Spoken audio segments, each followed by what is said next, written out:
Hello, ladies and gentlemen, boys and girls. Welcome to my latest mega review, where we don't just review the movie itself, but everything that went into making the movie what it was. Today we are going to talk about the 80s action movie that just oozes coolness out of every alien orifice, and that is Aliens, plural, sequel. This is a movie where you can actually forget how cool it is until you go back and rewatch it. It's just such a great film.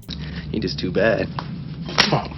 It was made 7 years after the Ridley Scott original movie of Alien, and it was released in 1986. And interestingly, James Cameron was actually making this right after he finished filming of The Terminator, and The Terminator had not yet been released. But because the executives and all that saw how good The Terminator was, they immediately put him onto this. But for a lot of the crew working on the film, James Cameron was just some nobody. He's just some guy that got the job out of nowhere. They hadn't seen any work he had done yet, so a lot of them thought he was going to mess it up. But because it was so soon after Terminator, to save time in casting, he just moved a lot of the actors in, so we see a lot of the same actors. And this is another example of a filmmaker who produces the best quality work under pressure. He had short amount of time, limited budget, and with only 6 xenomorph suits. Only 6. Like in this scene where they're all crawling through the roof, that's all of the suits in one shot right there. But he managed to create such a great movie. And to put it in context, the year after Aliens came out, Superman 4 came out, and just take a look at the special effects in that movie as opposed to Aliens. There's a vast difference there, and they had roughly the same budget. This is when James Cameron was at his hungriest as a director,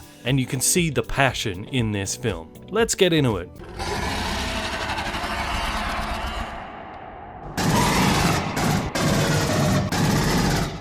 That's it, man. Game over, man. It's game over. Word has it that a lot of the executives who worked on this film didn't want Sigourney Weaver to come back. They actually wanted a male lead to take over the Aliens franchise. Their logic being that there wasn't a huge amount of female horror movie fans who enjoyed the first Alien, so they figured maybe getting a male actor to take on the role would sort of be better, it would play more to their audiences, so there's a certain logic there. But James Cameron, always having his instincts attuned, at least in those early years, knew that you have to bring Sigourney Weaver back, and he made it a point that you have to bring her back, and she did come back. Ironically though, Sigourney Weaver apparently didn't know that she was going to be using guns in this movie. It's actually hard for me morally to justify being in a film with so many guns. I just find it very upsetting, and that's the biggest problem for me, is that reading the script, I had no idea how martial the atmosphere would be and how much emphasis that would have.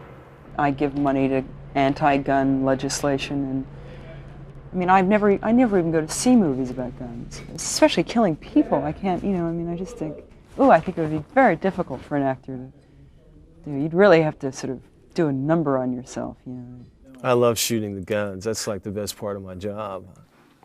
Seriously, how do you not pick up, even just skimming the script, that there's going to be a lot of shooting and military stuff in this movie? I don't know. And also, with some of the other crazy stuff that's in this movie, the guns is kind of the tamest part of it, but hey, whatever. Sigourney Weaver and Carrie Henn, who played Newt, became very close, and they keep in touch even to this very day. Carrie Henn had no acting experience when she started this, but she was just picked off her own merits of just being able to play the part. And the brother that we see in some of the early scenes was actually her brother in real life. There was an incredible bond by the end of the film between Sigourney and Carrie, especially given that Carrie had no experience as an actor prior to doing Aliens. She hadn't even, from my recollection, appeared in a school play, and yet she was so perfect as Newt. She really had to show fear, especially in the scene when the alien rises up. And she was completely convincing. We also wanted to make sure that psychologically, considering this is a pretty dark and scary movie, we had long discussions with her parents and with her about whether or not she would in any way be traumatized by the experience, and she was perfectly fine, and she realized it was all make-believe. Some changes were made to the designs of the different aliens. The Facehugger, for example, this is the first time where they actually added arms to the creature to sort of, that it's like pulling itself out of someone's chest when it's bursting out as well. This was also a parallel to the Vietnam War and the whole sort of colonial marines arrogance of how they can just go in and take anything because they got the best technology, the best weapon, the best everything. How could anyone ever beat them? We got tactical smart missiles, phase plasma pulse rifles, RPGs, we got sonic, electronic, ball breakers. That mirrors America's attitude in going up against the Viet Cong in the Vietnam War. The sound effects in this movie as well just really help to sort of flesh out this universe. And it feels like a tactile, real environment with real technology. Just listen to that pulse rifle. Really, I think the pulse rifle, just the sound effects of that, should be up alongside the lightsaber as just sort of iconic and recognizable. The smart guns we modelled on an MG42 German machine gun. They were quite adaptable in terms of hiding the magazine within a new sort of conceptual shape for the gun. What we've done is mounted it on a Steadicam harness, which is basically used for cameras. The gun itself, we've tried to disguise it. We've mixed it up with 250 Kawasaki motorcycle parts. Here you have the indicator unit. Here you have the back supports for the pillion rider. And at the back here, you have a clutch cable, which is linked to the trigger mechanism. This knife trick was actually real too. Lance Henriksen had practiced this many times, and yes, they did speed up the footage, but that's actually Lance Henriksen doing that, and apparently he was also hungover at the time, so it's impressive that he could do that. And then bringing in Bill Paxton's hand into it, that was not scripted, they just did that as an improv. So that's a half genuine, half improvised reaction from Bill Paxton there.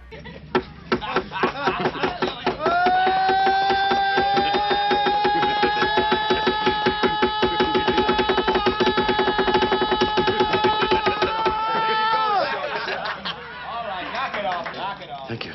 That wasn't funny, man. And despite James Cameron being notoriously vicious on set with people, they still had time to do a few pranks.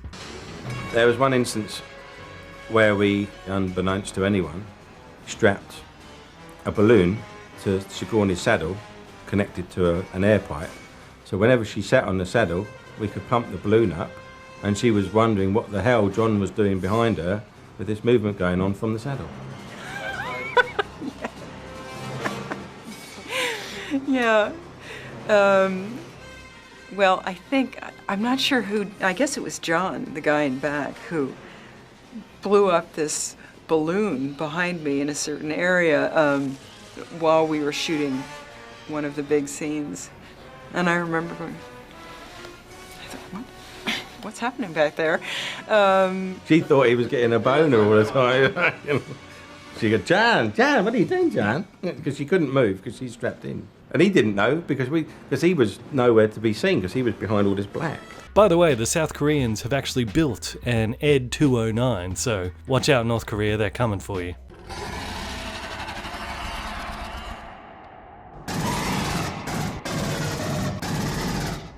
That's it, man. Game over, man. It's game over. So the plot of the story is that Ripley is found floating in space in her hibernation sleep, just as we saw her at the end of the first movie. However, it turns out she's been floating around space for 57 years. That's like someone going to sleep in 1961 and waking up today. That's a long time. It's actually impressive that Weyland-Yutani was even still the corporation around all that time later. Whole businesses have risen and fallen over time. But Sigourney Weaver continues to be awesome, and what I like about her, not trying to be rude to Sigourney Weaver, but she looks like a normal woman. She doesn't look like a supermodel, she doesn't look like someone who shouldn't be there. You actually buy her as a real woman. And as they had to cut out 16 minutes of the theatrical version to sort of trim it down to size because it went very long, the whole storyline of Ripley finding out that her daughter that she left back on Earth is now dead because she was in hypersleep for so long, all of that initially was cut out, but Sigourney Weaver fought hard to have it put back into the film. She even threatened to leave because she wanted it back. She wanted that motivation there for her character to sort of help solidify the bond between her and Newt, that she's lost one daughter, now she's not going to lose another one. And she conquers her fear of the aliens in order to go in and save Newt. And it's indeed one of the best parts of the movie. And I really do like this sort of ragtag family unit that comes out of this movie of Ripley, Newt, Hicks. I would have loved to see the three of them together again, but of course, Aliens 3 didn't have it turn out that way. Such a shame. Let's hope that Neill Blomkamp Aliens 5 thing will actually pick up where it left off. And if they are going to cast an older Newt, maybe that chick from Birdman or perhaps Juno Temple. She's a little known actress, but she was Catwoman's sort of sidekick in Dark Knight Rises. She was in Year One. It's pretty suggestive. I wouldn't read too much into that. Okay, now she's just asking for some splinters.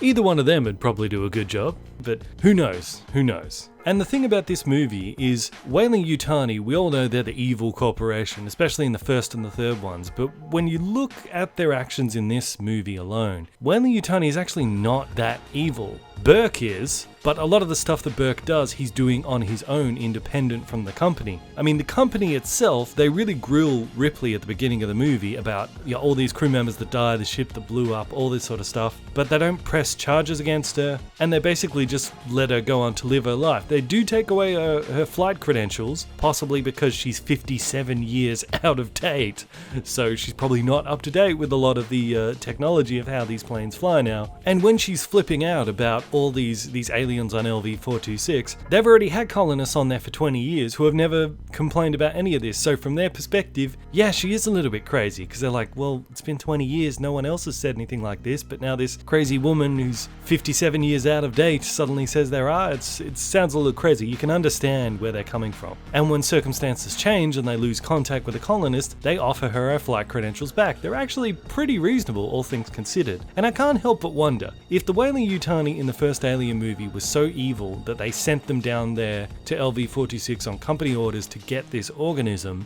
they know it's there. So what has the company been doing over the last 57 years? Why haven't they sent someone else there to get it? Did Weyland himself die and there was a change in management and they don't care anymore? I don't know. I mean, they had 57 years to get this stuff, and 20 years of colonists living there who could have gotten this stuff, but it takes Ripley to come back. I don't know, whatever. It's a minor plot hole. Burke does a good enough job as being the corporate douche, and I actually like that he seems to have no fear of the aliens whatsoever. Everyone else is freaking out about that, but he's not, because his greed of how much money he can make selling these as bioweapons has kind of overtook his brain and sort of clouded out his fear and everything else. I mean, he does show fear right before he dies.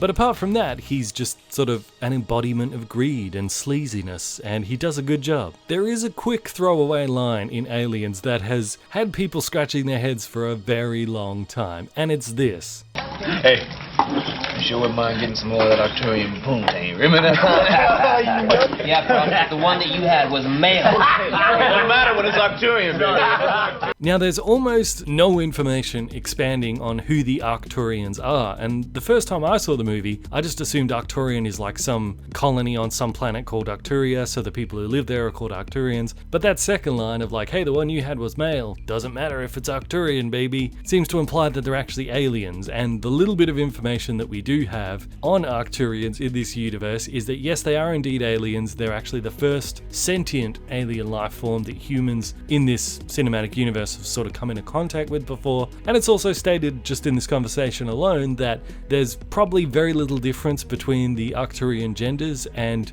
they're somewhat sexually compatible with humans. I assume they can't have offspring though, but it's very weird to imagine what that would mean. The only other things we know about the Arcturians is that they did establish some kind of interstellar trade with humanity, and that there's also the Arcturian Clerhaig, whatever that is, which is like a disease that's communicable to human beings. Maybe sexually transmitted, just saying. But this opens up a bigger issue with this movie. The xenomorphs are not the only aliens that exist in this universe. We already know there's Arcturians, and what Hudson says here... Is this going to be a stand-up fight, sir, or another bug hunt? implies that they have dealt with different alien species before. They even have a sign on the side of one of their ships called Bug Stomper. So this is obviously their jobs. They go out there and splat aliens all the time. But apparently they've never come across xenomorphs before. Now in the first Alien movie, they seem very excited to actually find organic life in the eggs. That's why the dude shoves his face right over the eggs, as is alien tradition. But then when he goes to bring it in the ship, Ripley says, hey, remember quarantine? We've got a certain set of rules we have to follow for this. Something has attached itself to him. We have to get him to the infirmary right away. What kind of thing? I need a clear definition. An organism. Open the hatch. Wait a minute. If we let it in, the ship could be infected. You know the quarantine procedure. 24 hours for decontamination. It could die in 24 hours. Open the hatch. Which again implies it's not uncommon for them to come across alien species in this universe. So how many different forms of alien life humans have come into contact with in this universe? We know there has to at least be 3, because there's the xenomorphs now, there's the Arcturians, and the bug hunt implies yet another one, because I don't think they would be doing bug hunts on Arcturian. It seems to be an alliance or peaceful relations between them. So there's got to at least be 3 alien species, 4 if you count the engineers. So are there predators as well? I don't know. Amongst the alien fans, there's also a bit of argument about what the name of our aliens actually is, because while the word xenomorph is used in this movie, and that a xenomorph may be involved. Excuse me, sir, a what? A xenomorph. that word just means xeno meaning alien and morph meaning form, so alien form. It's just a fancy way of saying alien life form. And I think the reason it's put into this scene is this commander, who we all know is kind of thinks of himself as above the regular soldiers. So he's kind of throwing in like his fancy college educated language to sort of separate himself, put him above everyone else again. I think it's put in the story to indicate that, not so much to add something to the lore of these aliens. We officially do not yet have a proper name for the aliens, but xenomorph is commonly the word that most people use now.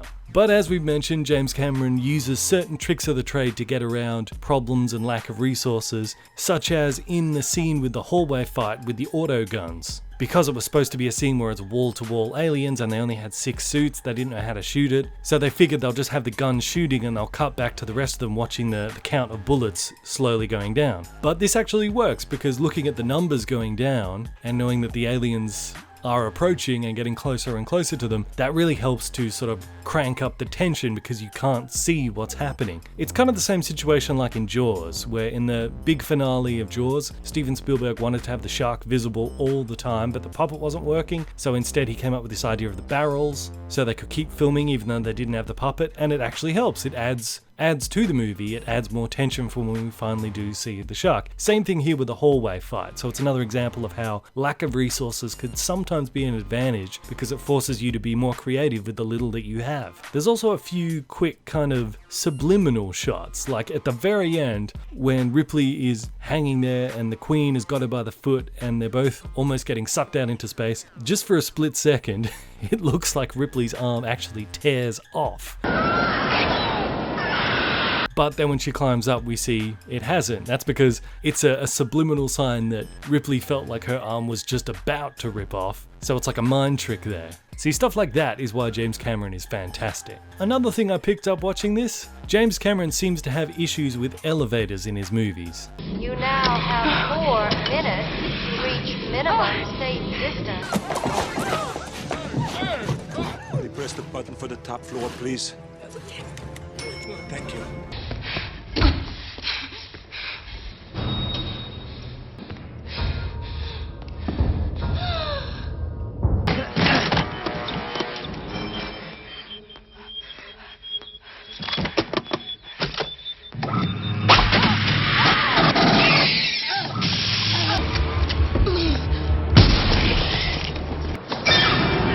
Take that!